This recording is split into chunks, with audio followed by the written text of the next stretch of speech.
各位同学，大家好，这是类公司的阿克尼尔。今天我们来一起上课到第3课，将ให้นิยมមករៀនដល់មេរៀនទី3ចាទី3课មេរៀនទី3ខ្លឹមសារមេរៀនចំណងជើងមេរៀនណា你是哪国人你是哪国人អ្នកជាជនជាតិអ្វី你អ្នក是គឺជា哪国人ជនជាតិអ្វីណា你是哪国人អ្នកជាជនជាតិអ្វីអញ្ចឹងនៅក្នុងមេរៀនទី3គឺយើងរៀនសួរគេអំពីជាតិសាសន៍តើអ្នកជាជនជាតិអ្វីណាតោះអញ្ចឹងយើងចូលខ្លឹមសារមេរៀនពាក្យទី1យើងបានពាក្យថាសឺមានន័យថាគឺជាណាយើងមើលភាគអ៊ីងសឺ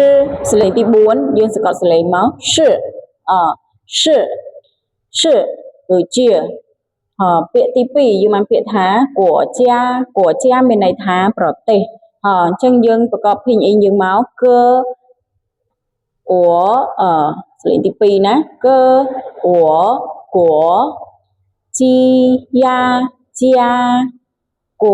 家ប្រទេសហើយយើងបានពាក្យទី3អានថា中国មានន័យថាប្រទេសចិនអញ្ចឹងយើងមើលភាគអ៊ីង知អង្គ中សំឡេងទី1ណា知អង្គ中歌我សលេងទី2អញ្ចឹងយើងអានថា中国中国មានន័យថាប្រទេសចិន好我们看第4个生词យើងមើលពាក្យទី4យើងអានថាណាសលេងទី3ណាណានអាណាអញ្ចឹងយើងអាចសាកល្បងណាណាឯណានអាណាឯណាទៅយើងមើលពាក្យទី5យើងបានពាក្យថា柬埔寨មានន័យថាប្រទេសកម្ពុជាចាអញ្ចឹងយើងមើលភាគអ៊ីងជីយិន柬抛无浦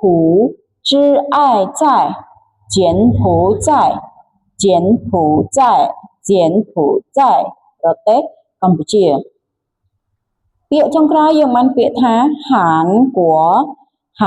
រប្រទេសកូរ៉េអញ្ចឹងយើងប្រកបភាគអ៊ីងហឺអានហានកអួគួរ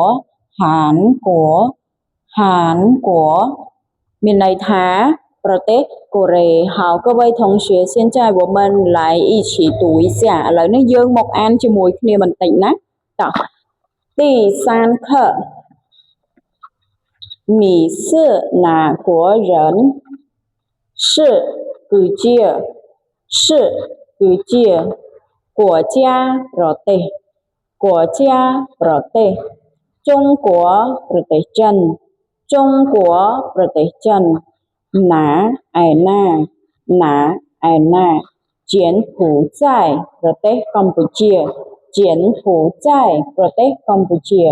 ហានគួរប្រទេសកូរ៉េ好各位同学我们今天的第3课我们先学习到这里下个视频我们来一起学习对话អញ្ចឹងមេរៀនយើងថ្ងៃនេះយើងរៀនទៅត្រឹមហ្នឹងនៅវីដេអូក្រោយយើងនឹងរៀនសន្ទនាពាក់ព័ន្ធនឹងមេរៀនទី3ហើយអញ្ចឹងមុននឹងបញ្ចប់នៅវីដេអូនេះគឺលោកសូមណែនាំសៀវភៅដែលយើងរៀនគឺរៀនពីសៀវភៅ初级汉语口语គឺសៀវភៅសន្ទនាចិនដំបូងភាគ1អញ្ចឹងបងប្អូនគ្នាអាចស្វែងរកទិញតាមរយៈ Telegram សាន KH 2026អញ្ចឹងខ្ញុំនឹងដាក់នៅក្នុង description ខាងក្រោមវីដេអូណា好谢谢各位再见